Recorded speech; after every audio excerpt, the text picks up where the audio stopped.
Valeu, pessoal. O negócio é o seguinte, como eu sempre faço, quando tem apoio na segunda-feira, que é um horário terrível para mim, na segunda-feira na hora do almoço, porque aí eu simplesmente não consigo almoçar. Tenho que sair daqui, começa a dar aula 1h20 em outro colégio e não tem como almoçar. E eu falei isso com a coordenação no começo do ano, mas como haviam algumas segundas-feiras onde já tinha outro apoio de biologia, ela preferiu deixar assim e quando não houvesse choque de horário, ela me permitiu trocar o apoio, como a gente vem fazendo há tempo. Então, o apoio que seria hoje ao meio-dia, o apoio de física, vai ocorrer amanhã ao meio-dia, certo? Aí já para a galera que de repente muito poucos têm vindo no apoio, né? Para a galera que não vem no apoio entender como é que funciona o apoio. O apoio, o aluno vem e pergunta, professor, isso, professor, aquilo, e eu faço. Simples assim. Como é que eu recomendo que seja o apoio? Eu recomendo que o apoio seja, tu chega cheio de dúvida, com um monte de questão que a gente nunca fez em sala de aula, e pede, faz professor, tá aqui a minha tratativa, faz professor, aqui tentei, errei, faz professor, tô com dúvida, professor, faz essa. Aí é o apoio dos deuses, é o apoio que é show de bola. Como é que o pessoal tem feito no apoio? O pessoal vem, não sabe o que perguntar, fica aí, eu dou uma estimulada, galera, faço uma, tal. O pessoal fica meio indeciso, pede para fazer questão que já foi feita na prova e que tem gravado na internet que o cara podia assistir em casa, entendeu? Então ele usa esse recurso mágico para pedir uma coisa que já está pronta, certo? É isso que tem acontecido. Até uma ou outra aula rendeu um pouquinho legal, mas ninguém ainda apareceu na aula de apoio do jeito que eu quero, que é cheio de dúvida, com um monte de questão tentada e que ainda não foi corrigido. É isso que deverias me usar para isso. Porra, tô ferrado em física. Porra, pega o apostila e faz todas que estão aparecendo na tua frente. Essa aqui. Puta, errei. Mais uma. E aí vem pro apoio. Professor, faz essa. Professor, essa parte eu não entendi. Porque senão tu acaba tendo uma aula que já tá gravada, que tu podia assistir em casa, com mais calma, e pedir pra pausar e voltar. E aí tem a aula de novo, que vai ser gravada mais uma vez, vai ficar à disposição 2 aulas iguais. Aí é uma pena, né? Então a dica é, vem cheio de dúvida e pergunta. Esse é o grande segredo pro apoio, beleza? E não precisa pagar 1 centavo a mais que isso. Eu não consigo conceber como é que teu pai chegou a te pagar uma aula particular sem antes tu vir no apoio. Ó, piradão, loucão. É isso que eu acho. Mostra pra ele, cara, esse vídeo, entendeu? Eu não tô querendo ofender ninguém, só tô querendo te dizer que se tu tem o teu professor pra te tirar dúvida, primeiro tenta esse, né, cara? Depois, se não der, tu faz mais aulas particulares. É só uma dica pro pai economizar um pouco de dinheiro. Não precisa gastar dinheiro para aprender. Não precisa não. Fala, querida. Se eu pedir pra tu corrigir a prova de recuperação no apoio, tu corrige? Claro. Inclusive na sala de aula eu falei, se quiser que eu corrija a prova de recuperação, tem que ser no apoio. Parabéns, só estás confirmando algo que eu já havia dito. Muito bem. Agora vai! Uou! Sistema isolado. Sistema isolado é aquele que só atuam forças internas, não tem ninguém metendo o bedelho de fora, não tem nenhuma força externa atrapalhando o sistema. Legal. São aqueles onde atuam apenas forças internas. Muito bom. Bom, peraí. Impulso é força vezes tempo. Se não tem força, 0 vezes t, 0. E já que não vai ter impulso, tem o teorema do impulso, que impulso é igual à variação da quantidade de movimento. Se o impulso é 0, 0 igual a Q final, menos Q inicial, menos passa. Então, para todo o sistema isolado do mundo,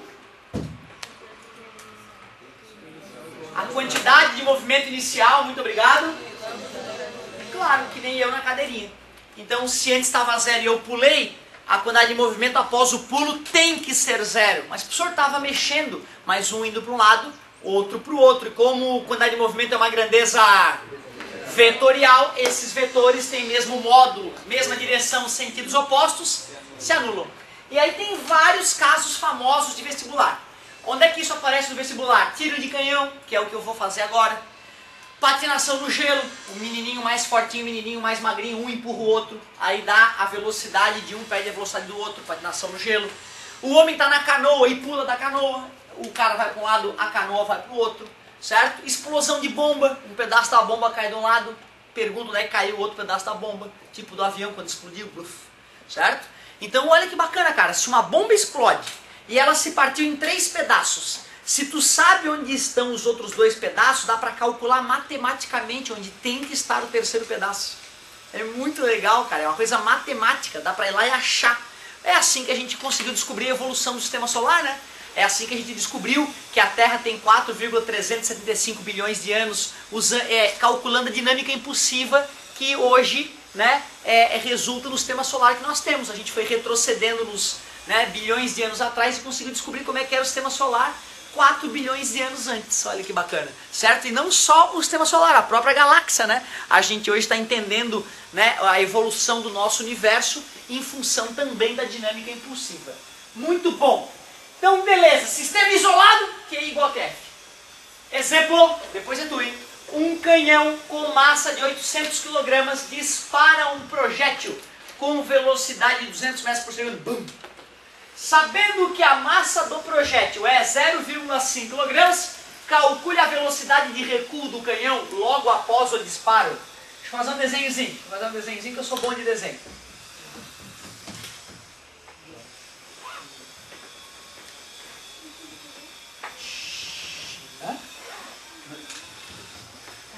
Bum! Olha lá, ó. Velocidade, o canhão deve ter recuado aqui para trás, né? Eu quero saber que velocidade é essa que o canhão recua na hora do disparo. Já viram o filme de pirata? Bum! O canhão vai para trás? Aquilo é real, certo? Aquele recuo lá tem que existir, beleza? Aliás, já vale a pena lembrar, né? O filme do Steven Seagal, não sei se é do tempo de vocês, o cabeludão lá, quebra todo mundo e parte o braço de todo mundo e tal. Eu adoro, ele sempre tem uma arma, né, do tamanho dele, assim, uma arma grande e tal. Aí ele vai lá e dá um tiro com a arma, é um barato aquela parte. Ele vai lá e dá um tiro com a arma e ele faz assim com a arma, bum. Aí essa mesma bala que se apoiou no braço dele para adquirir impulso, não é? Certo? Bum, fez assim com o braço dele, bum. Essa bala bate num cara e o cara voa para trás, bum. Não é? Isso é um absurdo. A mesma força de impacto que a mão dele sentiu na hora de dar o tiro é a mesma força de impacto no peito do cara que levou o tiro, certo? Então o mesmo trancão aqui, ó, bum, é o trancão no peito do cara. Geralmente quando o cara toma um peito, né, um tiro no peito, por exemplo, ele nem cai pra trás, ele cai pra frente, certo? Às vezes, vaso ruim, às vezes não. Te entrega no final. Claro, muito obrigado. Galerinha, olha só. No filme, eu até citei isso em outra aula. No filme, O Resgate do Soldado Ryan, certo? Que eu já recomendei que vocês assistam porque é um filme que descreve com precisão o desembarque na Normandia no dia D, né, nos finalmente da Segunda Guerra Mundial. Os caras fizeram um estudo com várias pessoas que tomaram um tiro no peito e não morreram.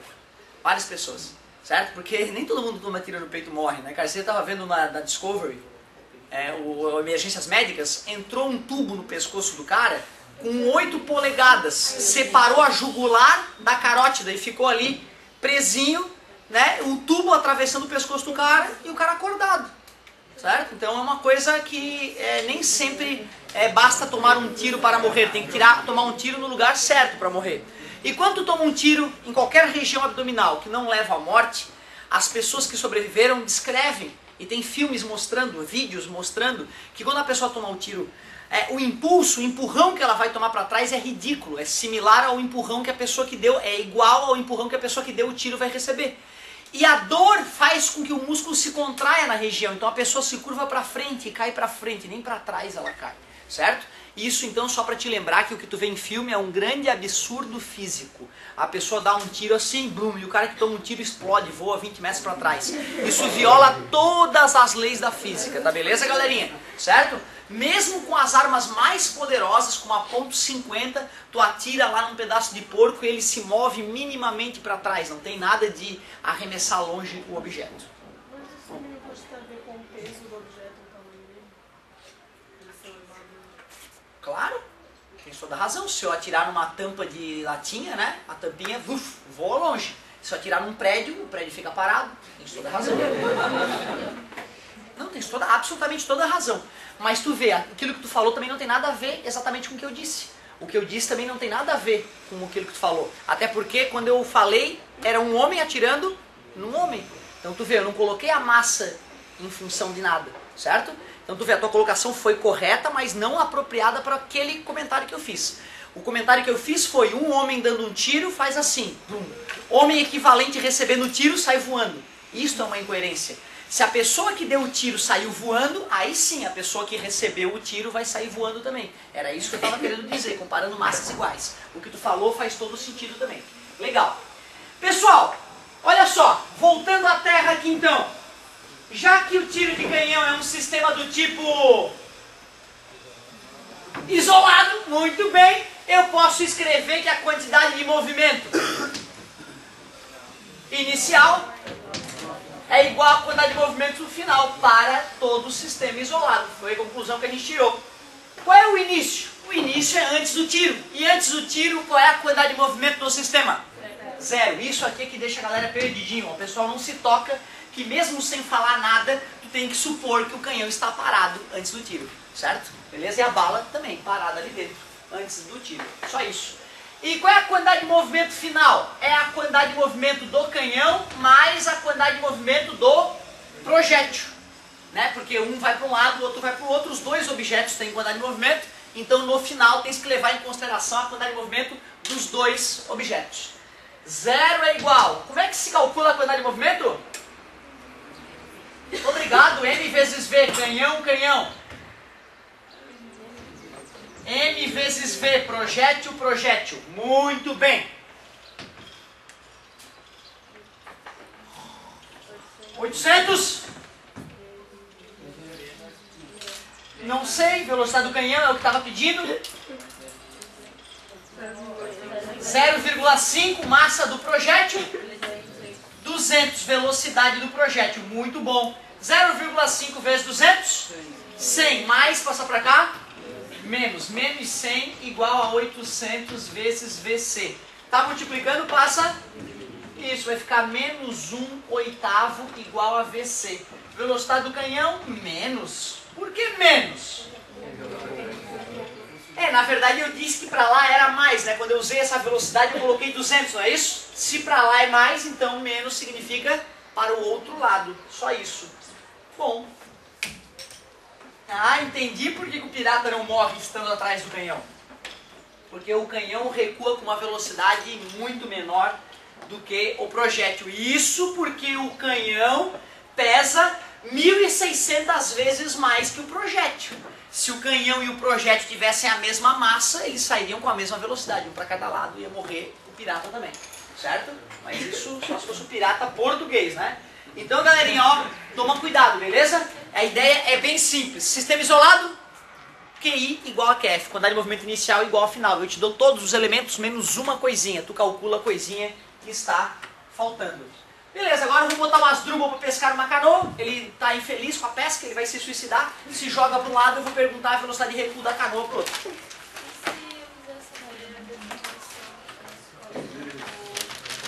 Ótimo, bacana. Aí tem que fazer uma faculdade de engenharia mecânica. Muito bem, certo? Não, galerinha, ó, tô de sacanagem, ó. É que na verdade é o seguinte, como o cara quer saber a deformação que ocorreu no canhão durante o tiro, primeira coisa a gente tem que estudar no segundo ano termodinâmica, porque é um gás que se expande aqui dentro aumentando a pressão. Então lá em termodinâmica eu vou te ensinar no ano que vem como é que se calcula a pressão gerada lá dentro. Aí depois, algo que a gente não estuda no ensino médio, a gente não faz estudo de materiais no ensino médio. A gente não pega lá um pedaço de aço e estica o pedaço de aço a ponto de calcular quanto ele se deforma com uma certa força. Na engenharia a gente faz isso.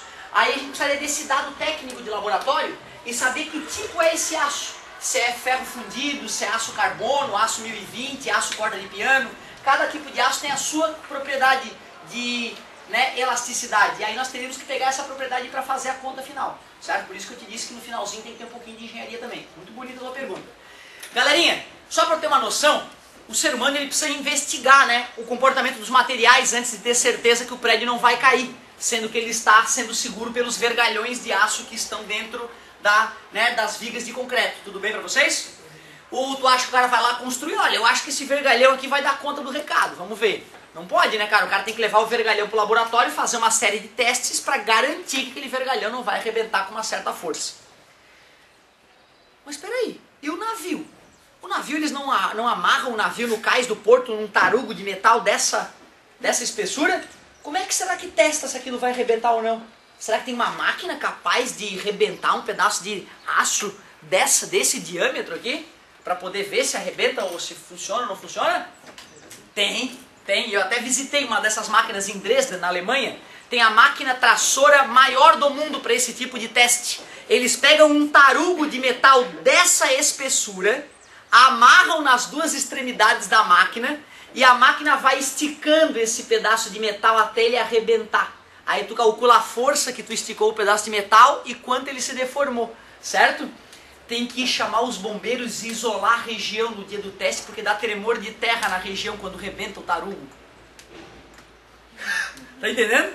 A coisa vai esticando, esticando, e quando arrebenta, as pressões, as forças envolvidas são tamanhas que o prédio e a redondeza treme. Um tremor de terra. Aí tu chama os bombeiros para isolar a região antes de testar esse tipo de coisa. É bonita a engenharia, né, cara? Então o cara amarra o navio lá no cais do porto, tendo a certeza que mesmo que der vento de 100 km por hora, aquele tarugo lá onde o navio está amarrado não vai arrebentar, certo? Porque já foram ensaiados várias vezes esse tipo de coisa. E a gente faz isso com todo tipo de tarugo, todo tipo de acabamento superficial, com todo tipo de metal, cobre, aço, aço com mais carbono, aço com menos carbono, aço temperado a óleo, aço temperado a água. E é por isso que hoje em dia a gente tem tantas gamas de materiais para poder fazer os serviços de engenharia, certo? Muito legal. Vamos lá, vamos à questão do Asdrubal. Asdrubal vai pescar. Se bem que patinação no gelo é mais legal, né? Se bem que é ruim de desenhar patinação no gelo, eu vou desenhar um barco mesmo.